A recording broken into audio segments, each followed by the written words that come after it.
The golden stories में आपका स्वागत है। आइए सुनते हैं मुंशी प्रेमचंद की लिखी कहानी दो सखियां, भाग 2। अब तक आपने सुना चंदा और पद्मा दोनों ही बहुत पक्की सहेलियां हैं। दोनों में ही घनिष्ठ मित्रता है। दोनों ही सहेलियां अपना सुख दुख एक दूसरे को बताती हैं। पद्मा एक नई सोच रखने वाली, नए ख्यालों की युवती है। वहीं दूसरी ओर चंदा पुराने रीति रिवाज को मानने वाली, पुरानी रूढ़ियों पर विश्वास रखने वाली युवती है। दोनों ही की सोच में जमीन आसमान का अंतर है। चंदा पुरानी रूढ़ियों पर, पुराने रीति रिवाज पर विश्वास रखती है। चंदा का विश्वास है कि किसी भी रिश्ते को चलाने के लिए सेवा भाव, त्याग और बलिदान सर्वोपरि है। वहीं दूसरी ओर पद्मा ऐसा नहीं मानती।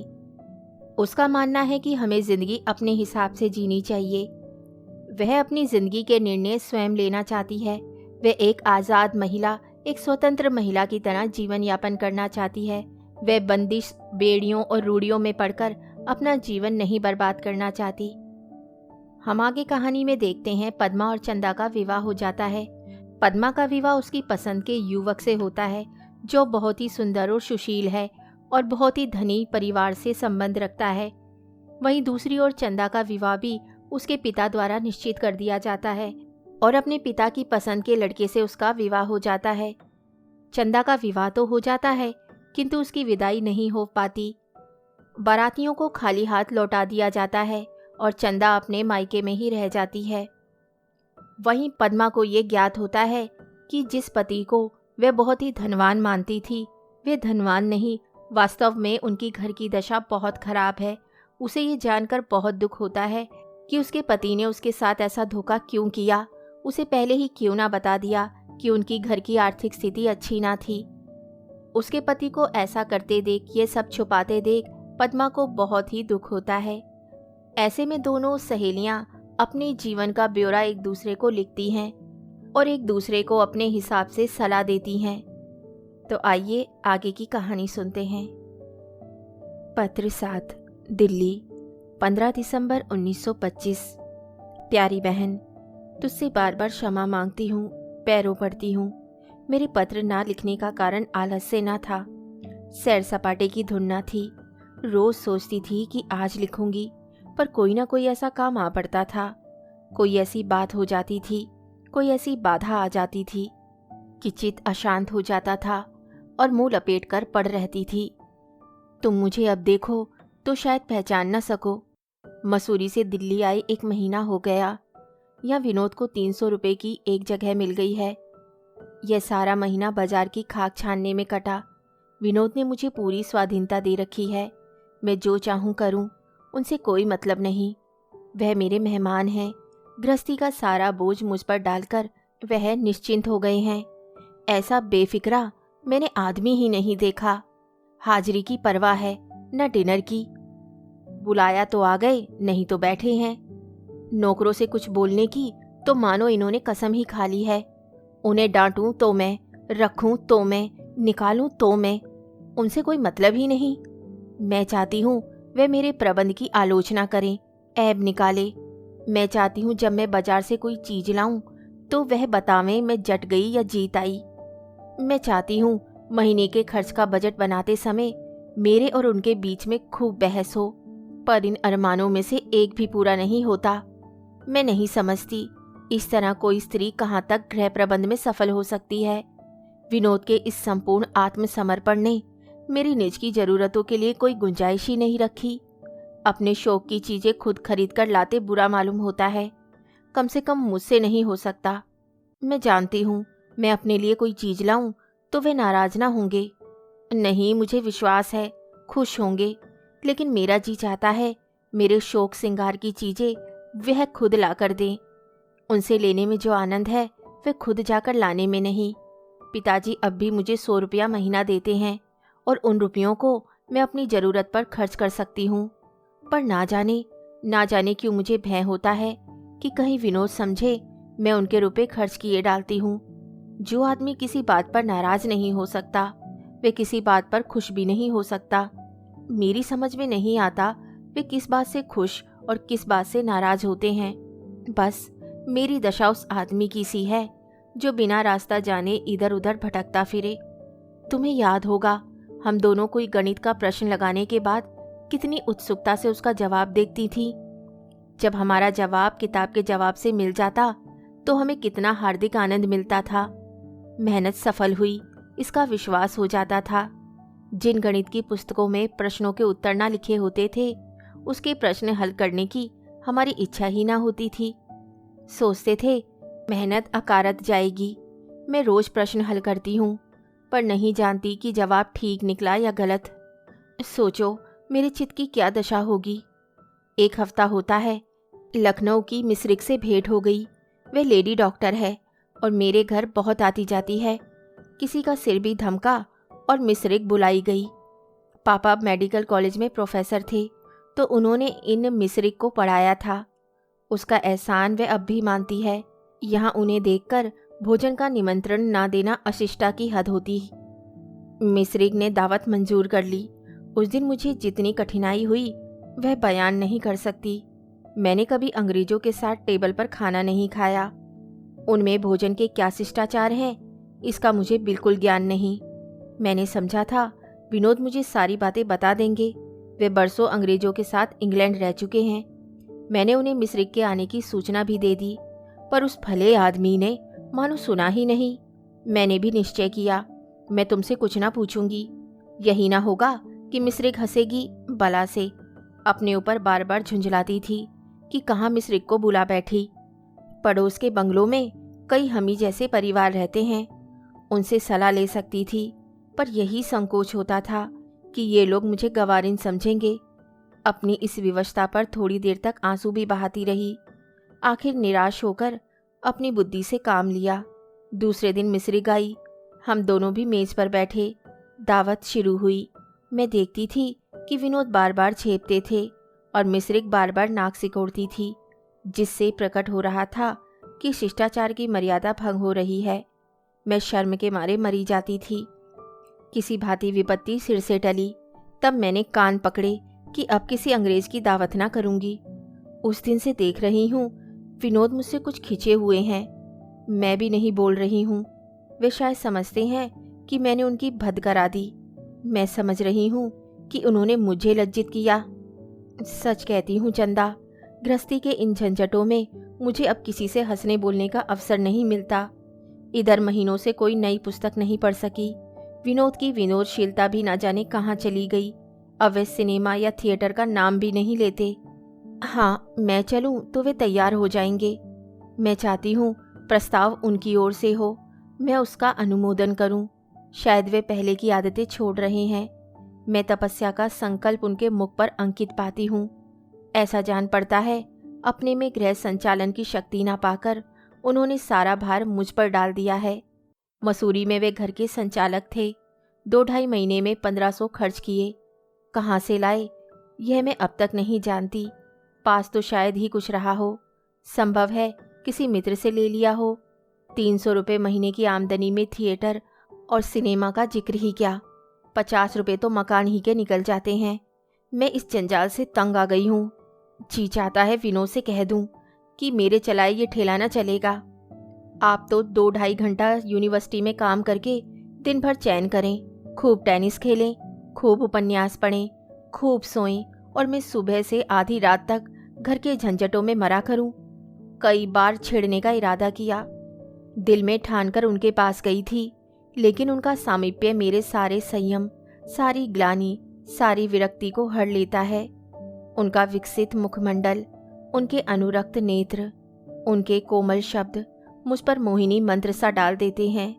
उनके एक आलिंगन में मेरी सारी वेदना विलीन हो जाती है।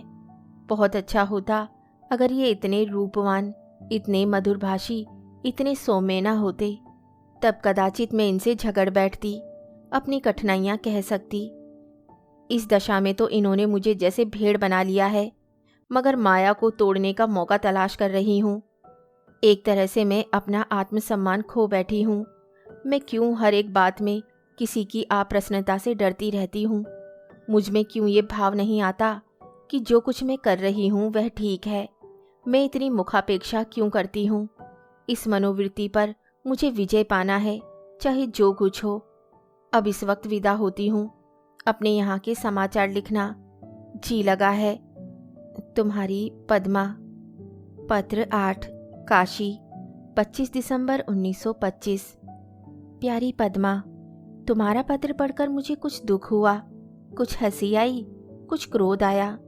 तुम क्या चाहती हो यह तुम्हें खुद नहीं मालूम। तुमने आदर्श पति पाया है, व्यर्थ की शंकाओं से मन को अशांत न करो। तुम स्वाधीनता चाहती थी, वह तुम्हें मिल गई। 2 आदमियों के लिए 300 रुपये कम नहीं होते। उस पर अभी तुम्हारे पापा भी 100 रुपये दिए जाते हैं। अब और क्या करना चाहिए। मुझे भय होता है कि तुम्हारा चित्त कुछ अव्यवस्थित हो गया है।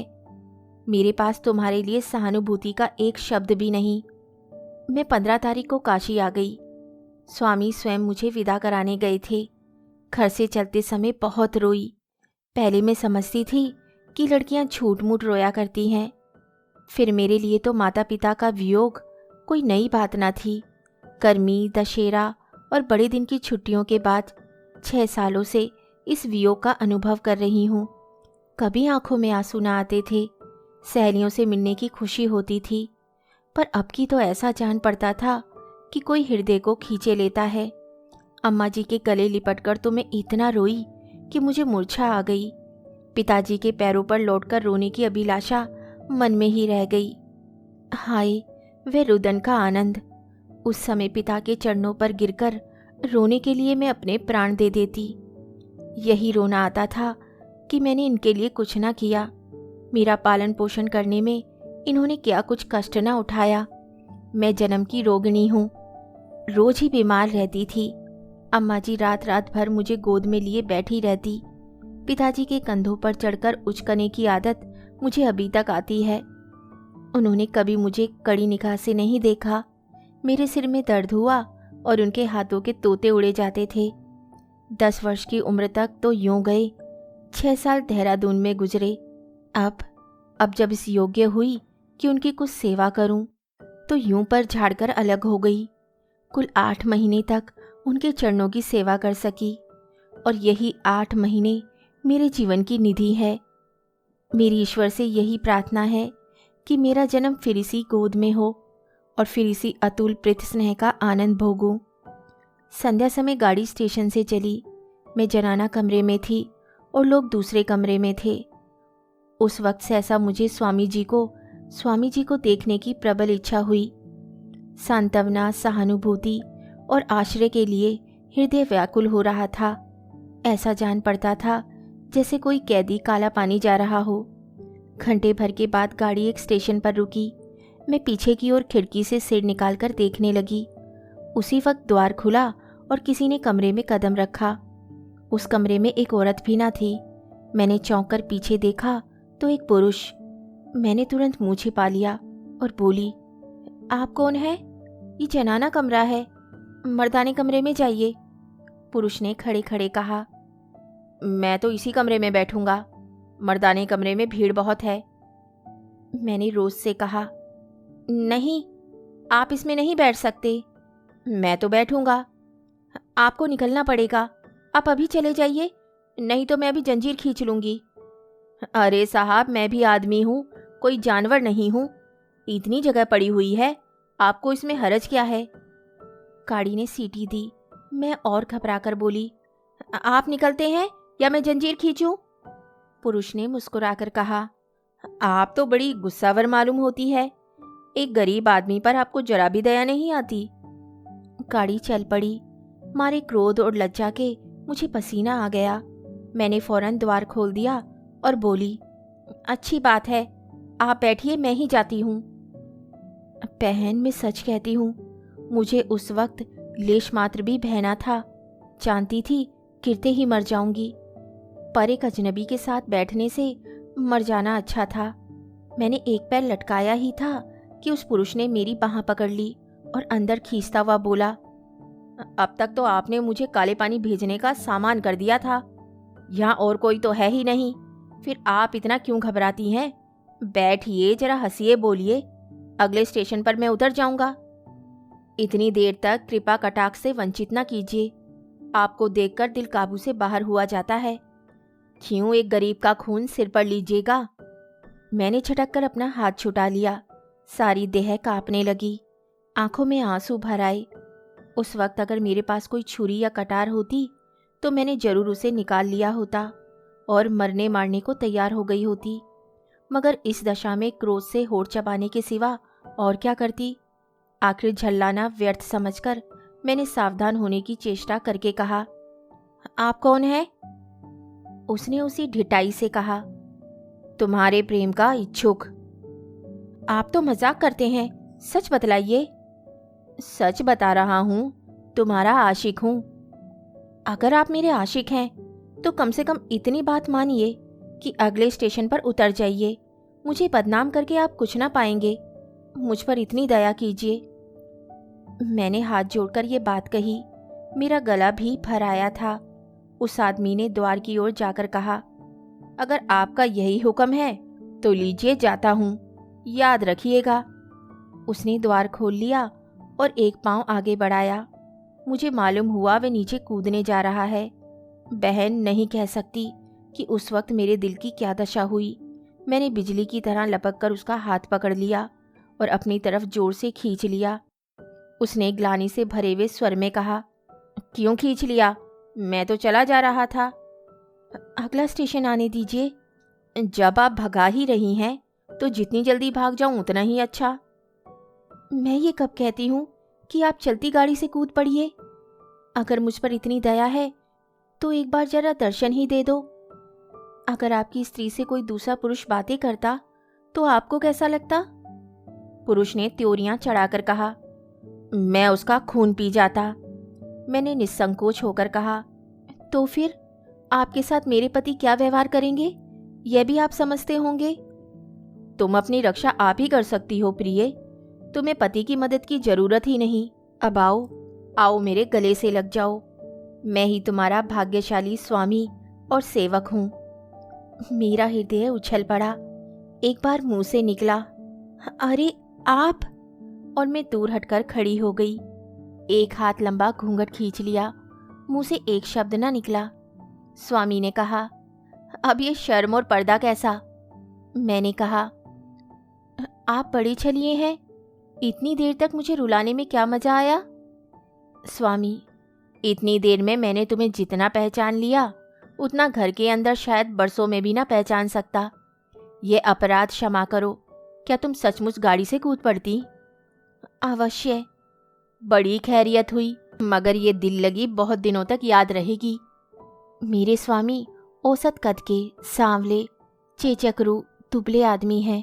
उनसे कहीं अधिक रूपवान पुरुष मैंने देखे हैं, पर मेरा हृदय कितना उल्लसित हो रहा था, कितनी आनंद में संतुष्टि का अनुभव कर रहा था, मैं बयान नहीं कर सकती। मैंने पूछा, गाड़ी कब तक पहुंचेगी? शाम को पहुंच जाएंगे। मैंने देखा स्वामी का चेहरा कुछ उदास हो गया है। वे 10 मिनट तक चुपचाप बैठे बाहर की तरफ ताकते रहे। मैंने उन्हें केवल बात में लगाने ही के लिए ये अनावश्यक प्रश्न पूछा था, पर अब भी जब वे ना बोले तो मैंने फिर ना छेड़ा। पानदान खोलकर पान बनाने लगी। सहसा उन्होंने कहा, चंदा, एक बात कहूँ? मैंने कहा, हाँ हाँ, शौक से कहिए। उन्होंने सिर झुकाकर शर्माते हुए कहा, मैं जानता हूँ कि तुम इतनी रूपवती हो तो मैं तुमसे विवाह न करता। अब तुम्हें देखकर मुझे मालूम हो रहा है कि मैंने तुम्हारे साथ अन्याय किया है। मैं किसी तरह तुम्हारे योग्य न था। मैंने पान का बीड़ा उन्हें देते हुए कहा, ऐसी बातें ना कीजिए। आप जैसे हैं मेरे सर्वस्व हैं। मैं आपकी दासी बनकर अपने भाग्य को धन्य मानती हूँ। दूसरा स्टेशन आ गया। गाड़ी रुकी। स्वामी चले गए। जब जब गाड़ी रुकती थी वे आकर 2-4 बातें कर जाते थे। शाम को हम लोग बनारस पहुंच गए। मकान एक गली में है और मेरे घर से बहुत छोटा है। इन कई दिनों में यह भी मालूम हो रहा है कि सास जी स्वभाव की रूखी हैं, लेकिन अभी किसी के बारे में कुछ नहीं कह सकती। संभव है मुझे भ्रम हो रहा हो। अच्छा, फिर लिखूंगी। मुझे इसकी चिंता नहीं कि घर कैसा है, आर्थिक दशा कैसी है, सास ससुर कैसे हैं। मेरी इच्छा है कि यहाँ सभी मुझसे खुश रहें। पति देव को मुझसे प्रेम है, ये मेरे लिए काफ़ी है। मुझे और किसी बात की परवाह नहीं। तुम्हारे बहनोई जी का मेरे पास बार बार आना सास जी को अच्छा नहीं लगता। वे समझती हैं कहीं ये सिर ना चढ़ जाए। क्यों मुझ पर उनकी ये आकृपा है कह नहीं सकती, पर इतना जानती हूँ कि वे अगर इस बात से नाराज होती हैं तो हमारे ही भले के लिए। वे ऐसी कोई बात क्यों करेंगी जिसमें हमारा हित ना हो। अपनी संतान का अहित कोई माता नहीं कर सकती। मुझी में उन्हें कोई बुराई नजर आई होगी। 2-4 दिन में आप ही मालूम हो जाएगा। अपने यहाँ के समाचार लिखना। जवाब की आशा 1 महीने के पहले तो है ही नहीं। यूं तुम्हारी खुशी, तुम्हारी चंदा। पत्र 9, दिल्ली, 1 फरवरी 1926। प्यारी बहन, तुम्हारे प्रथम मिलन की कौतूहल में कथा पढ़कर चित प्रसन्न हो गया। मुझे तुम्हारे ऊपर हसद हो रहा है। मैंने समझा था तुम्हें मुझ पर हसद होगा, पर क्रिया उल्टी हो गई। तुम्हें चारों ओर हरियाली ही नजर आती है। मैं जिधर नजर डालती हूँ सूखे रेत और नग्न टीलों के सिवा और कुछ नहीं। खैर, अब कुछ मेरा वृतांत सुनो। अब जिगर थाम कर बैठो, मेरी बारी आई। विनोद की अविचलित दार्शनिकता अब असह्य हो गई है। कुछ विचित्र जीव है। घर में आग लगे पत्थर पड़े इनकी बला से। इन्हें मुझ पर जरा भी दया नहीं आती। मैं सुबह से शाम तक घर के झंझटों में कूड़ा करूं, इन्हें कुछ परवाह नहीं। ऐसा सहानुभूति से खाली आदमी कभी नहीं देखा था। इन्हें तो किसी जंगल में तपस्या करनी चाहिए थी। अभी तो खैर 2 ही प्राणी हैं, लेकिन कहीं बाल बच्चे हो गए तब तो मैं बेमौत मर जाऊंगी। ईश्वर ना करे वे दारुण विपत्ति मेरे सिर पड़े। चंदा, मुझे अब दिल से लगी हुई है कि किसी भांति इनकी वह समाधि भंग कर दूं, मगर कोई उपाय सफल नहीं होता, कोई चाल ठीक नहीं पड़ती। एक दिन मैंने उनके कमरे के लैंप का बल्ब तोड़ दिया। कमरा अंधेरा पड़ा रहा। आप सैर करके आए तो कमरा अंधेरा देखा। मुझसे पूछा, मैंने कह दिया बल्ब टूट गया। बस आपने भोजन किया और मेरे कमरे में आकर लेट रहे। पत्रों और उपन्यासों की ओर देखा तक नहीं। ना जाने वे उत्सुकता कहाँ विलीन हो गई। दिन भर गुजर गया। आपको बल्ब लगाने की कोई फिक्र नहीं। आखिर मुझी को बाजार से लाना पड़ा। एक दिन मैंने झुंझलाकर रसोइये को निकाल दिया। सोचा जब लाला रात भर भूखे सोएंगे तब आंखें खुलेंगी, मगर इस भले आदमी ने कुछ पूछा तक नहीं। चाय ना मिली, कुछ परवाह नहीं। ठीक 10 बजे अपने कपड़े पहने एक बार रसोई की ओर जाकर देखा, सन्नाटा था। बस कॉलेज चले गए। एक आदमी पूछता है महाराज कहाँ गया, क्यों गया। अब क्या इंतजाम होगा, कौन खाना पकाएगा। कम से कम इतना तो मुझसे कह सकते थे कि तुम अगर नहीं पका सकती तो बाजार ही से कुछ खाना मंगवा लो। जब वे चले गए तो मुझे बड़ा पश्चाताप हुआ। रॉयल होटल से खाना मंगवाया और बैरे के हाथ कॉलेज भेज दिया, पर खुद भूखी ही रही। दिन भर भूख के मारे बुरा हाल था। सिर में दर्द होने लगा। आप कॉलेज से आए और मुझे पड़े देखा तो ऐसे परेशान हुए मानो मुझे त्रिदोष है। उसी वक्त एक डॉक्टर बुला भेजा। डॉक्टर आए, आंखें देखी, जबान देखी, हरारत देखी, लगाने की दवा अलग दी, पीने की अलग। आदमी दवा लेने गया, लौटा तो 12 रुपए का बिल भी था। मुझे इन सारी बातों पर ऐसा क्रोध आ रहा था कि कहाँ भागकर चली जाऊं। उस पर आप आराम कुर्सी डालकर मेरी चारपाई के पास बैठ गए और एक एक पल पर पूछने लगे, कैसा जी है, दर्द कुछ कम हुआ। यहाँ हमारे भूख के आते कुलकुला रही थी, दवा हाथ से छुई तक नहीं। आखिर झक मारकर मैंने फिर बैरे से खाना मंगवाया। फिर चाल उल्टी पड़ी। मैं डरी कि कहीं सवेरे फिर ये महाशय डॉक्टर को ना बुला बैठे, इसलिए सवेरा होते ही हार कर फिर घर के काम धंधे में लगी। उसी वक्त एक दूसरा महाराज बुलवाया। अपने पुराने महाराज को बेकसूर निकालकर दंड स्वरूप एक काठ के उल्लू को रखना पड़ा, जो मामूली चपातियां भी नहीं पका सकता। उस दिन से एक नई बला गले पड़ी। दोनों वक्त 2 घंटे इस महाराज को सिखाने में लग जाते हैं। इसे अपनी पाक कला का ऐसा घमंड है कि मैं चाहे जितना बकूं, पर करता अपने ही मन की है। उस पर बीच बीच में मुस्कुराने लगता है, मानो कहता हो कि तुम इन बातों को क्या जानो, चुपचाप बैठी देखती जाओ। जलाने चली थी विनोद को और खुद जल गई।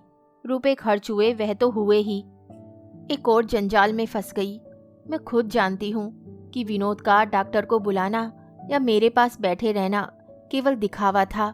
उनके चेहरे पर जरा भी घबराहट ना थी, चित जरा भी अशांत ना था। चंदा, मुझे क्षमा करना। मैं नहीं जानती कि ऐसे पुरुष के पाले पड़कर तुम्हारी क्या दशा होती, पर मेरे लिए इस दशा में रहना असह्य है। मैं आगे जो वृतांत कहने वाली हूँ उसे सुनकर तुम नाक भों सिकोड़ोगी, मुझे कोसोगी, कलंकिनी कहोगी। पर जो चाहे कहो, मुझे परवाह नहीं। आज 4 दिन होते हैं मैंने त्रिया चरित्र का एक नया अभिनय किया। हम दोनों सिनेमा देखने गए थे। वहाँ मेरी बगल में एक बंगाली बाबू बैठे हुए थे। विनोद सिनेमा में इस तरह बैठते हैं मानो ध्यानावस्था में हो, ना बोलना ना चालना। फिल्म इतनी सुंदर थी, एक्टिंग इतनी सजीव कि मेरे मुंह से बार बार प्रशंसा के शब्द निकल जाते थे।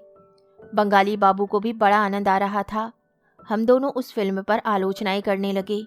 वह फिल्म के भावों की इतनी रोचक व्याख्या करता था कि मन मुग्ध हो जाता था। फिल्म से ज़्यादा मज़ा मुझे उसकी बातों में आ रहा था। बहन, सच कहती हूँ, शक्ल सूरत में वे विनोद के तलुओं की बराबरी भी नहीं कर सकता, पर केवल विनोद को जलाने के लिए मैं उससे मुस्कुरा मुस्कुरा कर बातें करने लगी। उसने समझा कोई शिकार फंस गया। अवकाश के समय वे बाहर जाने लगा तो मैं भी उठ खड़ी हुई, पर विनोद अपनी जगह पर ही बैठे रहे। मैंने कहा, बाहर चलते हो? मेरी तो बैठे बैठे कमर दुख गई। विनोद बोले, हाँ हाँ चलो, इधर उधर टहल आएं। मैंने लापरवाही से कहा, तुम्हारा जीना चाहे तो मत चलो, मैं मजबूर नहीं करती। विनोद फिर अपनी जगह पर बैठते हुए बोले, अच्छी बात है।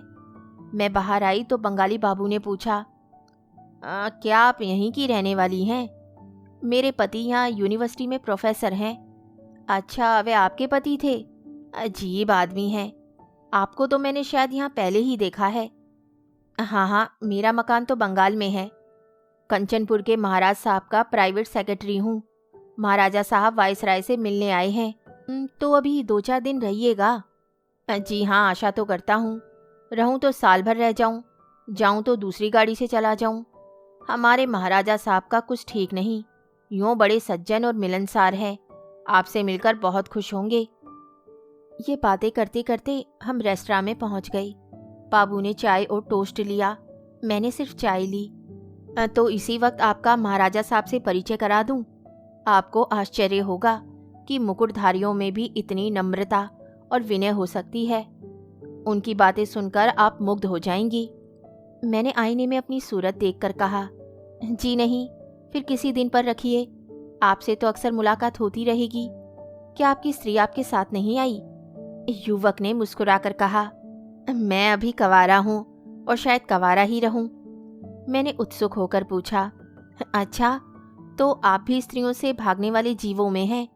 इतनी बातें तो हो गई, और आपका नाम तक ना पूछा। बाबू ने अपना नाम भुवन मोहन दास गुप्ता बताया। मैंने अपना परिचय दिया। जी नहीं, मैं उन अभागों में हूँ जो एक बार निराश होकर फिर उसकी परीक्षा नहीं करते। रूप की तो संसार में कमी नहीं, मगर रूप और गुण का मेल बहुत कम देखने में आता है। जिस रमणी से मेरा प्रेम था वे आज एक बड़े वकील की पत्नी है।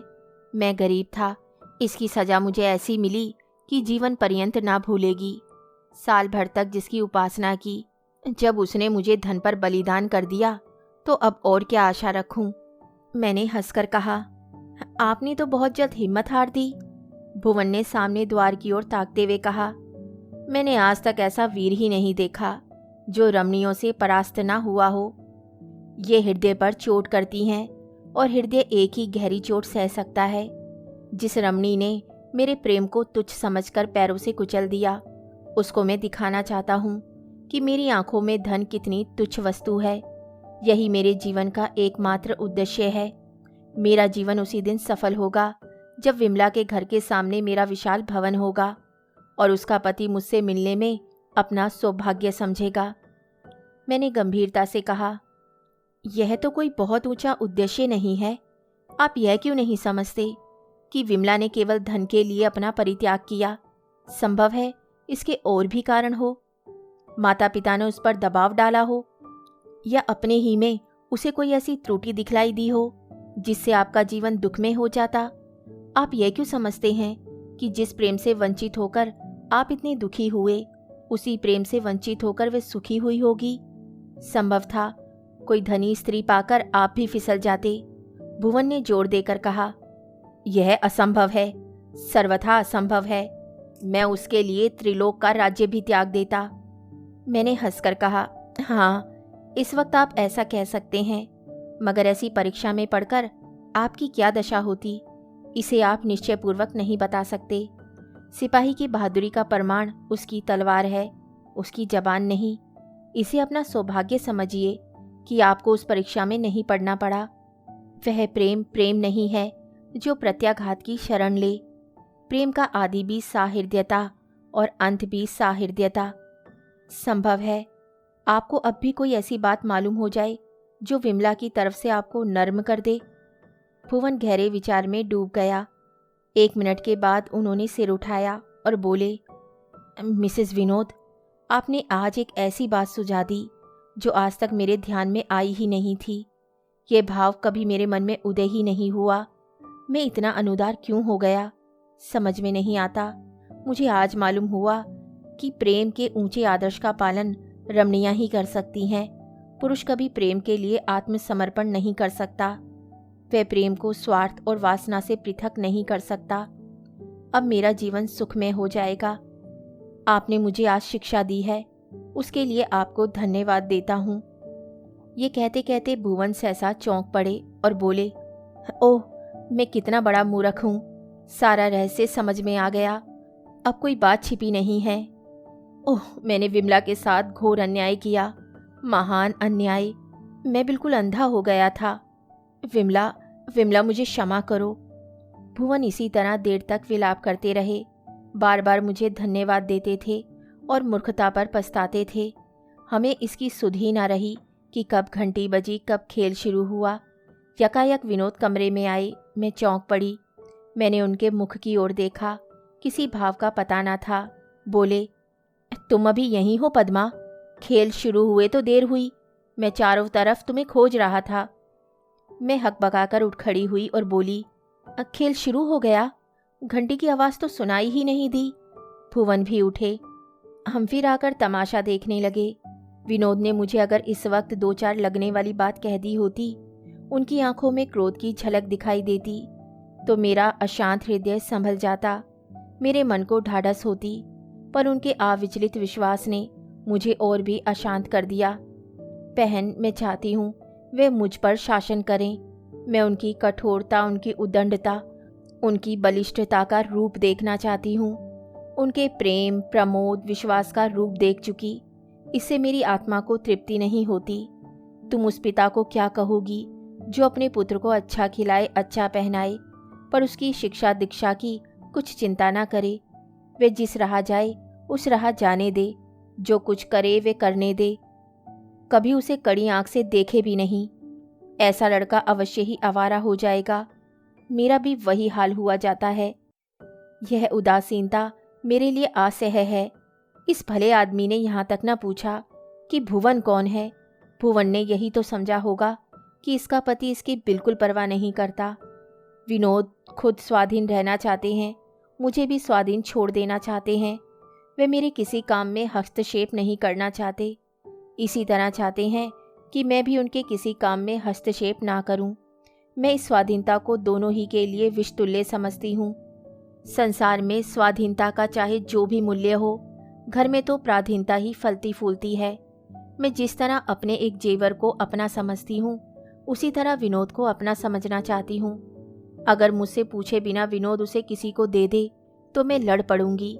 मैं चाहती हूँ, कहाँ हूँ, क्या पढ़ती हूँ, किस तरह जीवन व्यतीत करती हूँ, इन सारी बातों पर उनकी तीव्र दृष्टि रहनी चाहिए।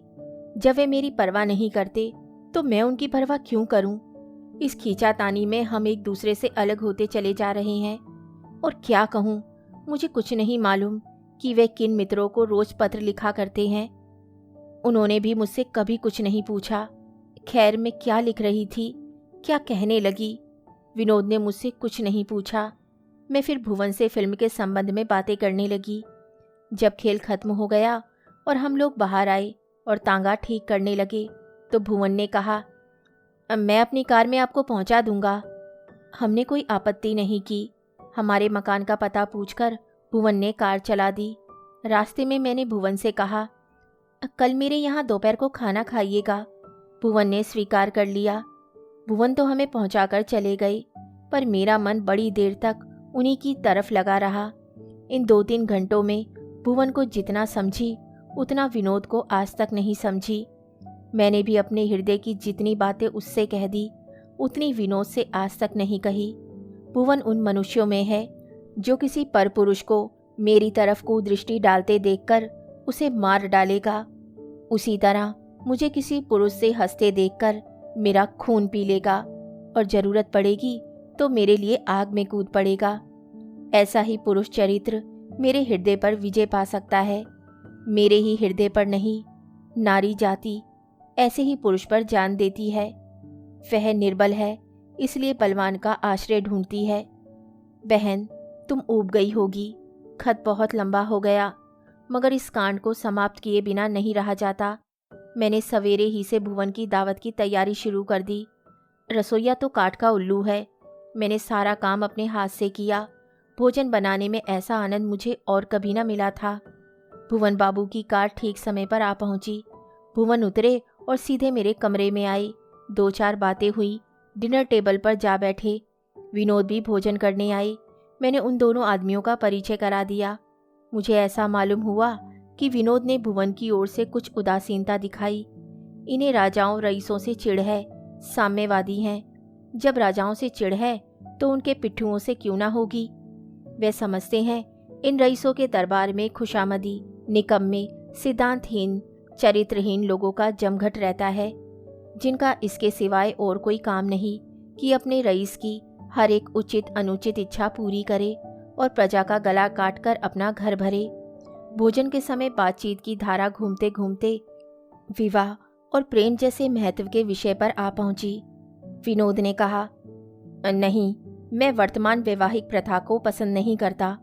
इस प्रथा का आविष्कार उस समय हुआ था जब मनुष्य सभ्यता की प्रारंभिक दशा में था। तब से दुनिया बहुत आगे बढ़ी है, मगर विवाह प्रथा में जो भर भी अंतर नहीं पड़ा। यह प्रथा वर्तमान काल के लिए उपयोगी नहीं। भुवन ने कहा, आखिर आपको इसमें क्या दोष दिखाई देते हैं? विनोद ने विचार कर कहा, इसमें सबसे बड़ा ऐब यह है कि यह एक सामाजिक प्रश्न को धार्मिक रूप दे देता है, और दूसरा यह कि यह व्यक्तियों की स्वाधीनता में बाधक है। यह स्त्री व्रत और पति व्रत का स्वांग रचकर अपनी आत्मा को संकुचित कर देता है। हमारी बुद्धि के विकास में जितनी रुकावट इस प्रथा ने डाली है उतनी और किसी भौतिक या दैविक क्रांति से भी नहीं हुई। इसने मिथ्या आदर्शों को हमारे सामने रख दिया और आज तक हम उन्हीं पुरानी सड़ी हुई लज्जाजनक पाश्विक लकीरों को पीटते जाते हैं। व्रत केवल एक निरर्थक बंधन का नाम है।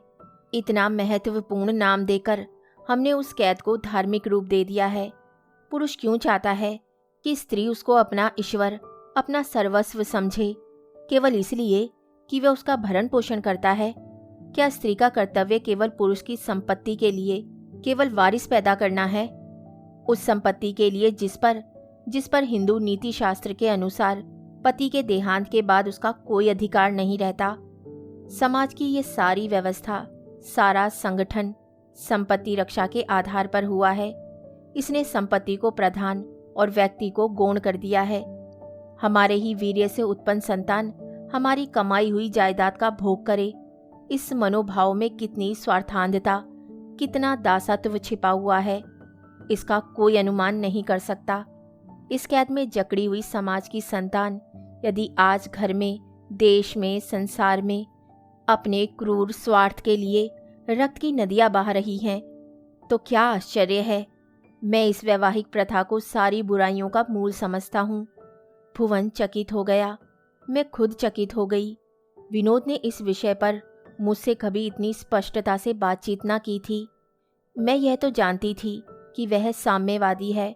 2-1 बार इस विषय पर उनसे बहस भी कर चुकी हूँ, पर वैवाहिक प्रथा के वे इतने विरोधी हैं ये मुझे मालूम ना था। भुवन के चेहरे से ऐसा प्रकट होता था कि उन्होंने ऐसे दार्शनिक विचारों की गंध तक नहीं पाई। जरा देर के बाद बोले, प्रोफेसर साहब, आपने तो मुझे एक बड़े चक्कर में डाल दिया। आखिर आप इस प्रथा की जगह कोई और प्रथा रखना चाहते हैं या विवाह की आवश्यकता ही नहीं समझते। जिस तरह पशु पक्षी आपस में मिलते हैं वे हमें भी करना चाहिए। विनोद ने तुरंत उत्तर दिया। बहुत कुछ। पशु पक्षियों में सभी का मानसिक विकास एक सा नहीं है। कुछ ऐसे हैं जो जोड़े के चुनाव में कोई विचार नहीं रखते। कुछ ऐसे हैं जो एक बार बच्चा पैदा करने के बाद अलग हो जाते हैं और कुछ ऐसे हैं जो जीवन पर्यंत एक साथ रहते हैं। कितनी भिन्न भिन्न श्रेणियां हैं। मैं मनुष्य होने के नाते उसी श्रेणी को श्रेष्ठ समझता हूँ जो जीवन पर्यंत एक साथ रहते हैं मगर स्वेच्छा से। उनके यहाँ कोई कैद नहीं, कोई सजा नहीं। दोनों अपने अपने चारेदानी की फिक्र करते हैं। दोनों मिलकर रहने का स्थान बनाते हैं। दोनों साथ बच्चों का पालन करते हैं। उनके बीच में कोई तीसरा नर या मादा आ ही नहीं सकता। यहाँ तक कि उनमें से जब एक मर जाता है तो दूसरा मरते दम तक फुटैल रहता है। यह अंधेर मनुष्य जाति ही में है कि स्त्री ने किसी दूसरे पुरुष से हंसकर बात की और उसके पुरुष की छाती पर सांप लौटने लगा। खून खराबे के मंसूबे सोचे जाने लगे। पुरुष ने किसी दूसरी स्त्री की ओर रसिक नेत्रों से देखा और अर्धांगिनी ने त्योरियां बदली। पति के प्राण लेने को तैयार हो गई। यह सब क्या है? ऐसा मनुष्य समाज सभ्यता का किस मुंह से दावा कर सकता है? भुवन ने सिर हिलाते हुए कहा, मगर मनुष्यों में भी तो भिन्न भिन्न श्रेणियां हैं। कुछ लोग हर महीने एक नया जोड़ा खोज निकालेंगे। विनोद ने हंसकर कहा, लेकिन यह इतना आसान काम न होगा। या तो वह ऐसी स्त्री चाहेगा जो संतान का पालन स्वयं कर सकती हो या उसे एक मुश्त सारी रकम अदा करनी पड़ेगी। भुवन भी हंसे। आप अपने को किस श्रेणी में रखेंगे? विनोद इस प्रश्न के लिए तैयार ना था भी बेढंगा सा सवाल।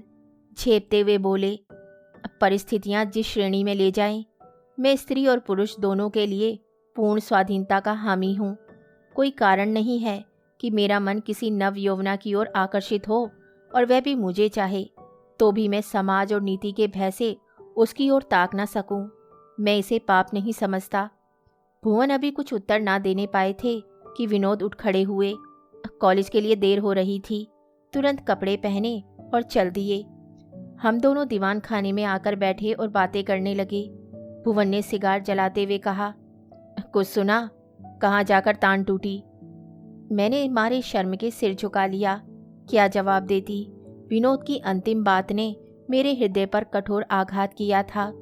मुझे ऐसा मालूम हो रहा था कि विनोद ने केवल मुझे सुनाने के लिए विवाह का यह नया खंडन तैयार किया है। वे मुझसे पिंड छुड़ा लेना चाहते हैं। वे किसी रमणी की ताक में हैं। मुझसे उनका जी भर गया। वह ख्याल करके मुझे बड़ा दुख हुआ। मेरी आंखों से आंसू बहने लगे। कदाचित एकांत में मैं न रोती, पर भुवन के सामने मैं संयत न रह सकी। भुवन ने मुझे बहुत सांत्वना दी। आप व्यर्थ इतना शोक करती हैं। मिस्टर विनोद आपका मान ना करें, पर संसार में कम से कम एक ऐसा व्यक्ति है जो आपके संकेत पर अपने प्राण तक न्यौछावर कर सकता है। आप जैसी रमणी रत्न पाकर संसार में ऐसा कौन पुरुष है जो अपने भाग्य को धन्य न मानेगा। आप इसकी बिल्कुल चिंता न करें। मुझे भुवन की यह बात बुरी मालूम हुई। क्रोध से मेरा मुख लाल हो गया। यह धूर्त मेरी इस दुर्बलता से लाभ उठाकर मेरा सर्वनाश करना चाहता है। अपने दुर्भाग्य पर बराबर रोना आता था। अभी विवाह हुए साल भी नहीं पूरा हुआ, मेरी यह दशा हो गई कि दूसरों को मुझे बहकाने और मुझ पर अपना जादू चलाने का साहस हो रहा है। जिस वक्त मैंने विनोद को देखा था, मेरा हृदय कितना फूल उठा था। मैंने अपने हृदय को कितनी भक्ति से उनके चरणों पर अर्पण किया था, मगर क्या जानती थी कि इतनी जल्द मैं उनकी आंखों से गिर जाऊंगी और मुझे परित्यक्ता समझ फिर शोहदे मुझ पर डोरे डालेंगे। मैंने आंसू पोंछते हुए कहा, मैं आपसे क्षमा मांगती हूँ, मुझे जरा विश्राम लेने दीजिए। हाँ, आराम करें, मैं बैठा देखता रहूँगा। जी नहीं, अब आप कृपा करके जाइए, यूँ मुझे आराम ना मिलेगा। अच्छी बात है, आप आराम कीजिए, मैं संध्या समय आकर देख जाऊँगा। जी नहीं, आपको कष्ट करने की कोई ज़रूरत नहीं है। अच्छा, तो मैं कल आऊँगा, शायद महाराजा साहब भी आवें। नहीं, आप लोग मेरे बुलाने का इंतज़ार कीजिएगा, बिना बुलाए ना आइएगा। ये कहती हुई मैं उठकर अपने सोने के कमरे की ओर चली। भुवन एक क्षण मेरी ओर देखता रहा, फिर चुपके से चला गया। बहन, इसे 2 दिन हो गए हैं, पर मैं कमरे से बाहर नहीं निकली। भुवन 2-3 बार आ चुका है, मगर मैंने उससे मिलने से साफ इनकार कर दिया। अब शायद उसे फिर आने का साहस ना होगा। ईश्वर ने बड़े नाजुक मौके पर मुझे सुबुद्धि प्रदान की, नहीं तो मैं अब तक अपना सर्वनाश कर बैठी होती। विनोद प्राय मेरे पास ही बैठे रहते हैं, लेकिन उनसे बोलने का मेरा जी नहीं चाहता। जो पुरुष व्यभिचार का दार्शनिक सिद्धांतों से समर्थन कर सकता है, जिसकी आंखों में विवाह जैसे पवित्र बंधन का कोई मूल्य नहीं, जो ना मेरा हो सकता है ना मुझे अपना बना सकता है, उसके साथ मुझ जैसी माननी गर्वणी स्त्री का क्या दिन निर्वाह होगा। बस अब विदा होती हूँ बहन, क्षमा करना। मैंने तुम्हारा बहुत सा अमूल्य समय ले लिया, मगर इतना समझ लो कि मैं तुम्हारी दया नहीं, सहानुभूति चाहती हूँ। तुम्हारी पद्मा। आगे की कहानी सुनिए अगले भाग में। तब तक के लिए धन्यवाद।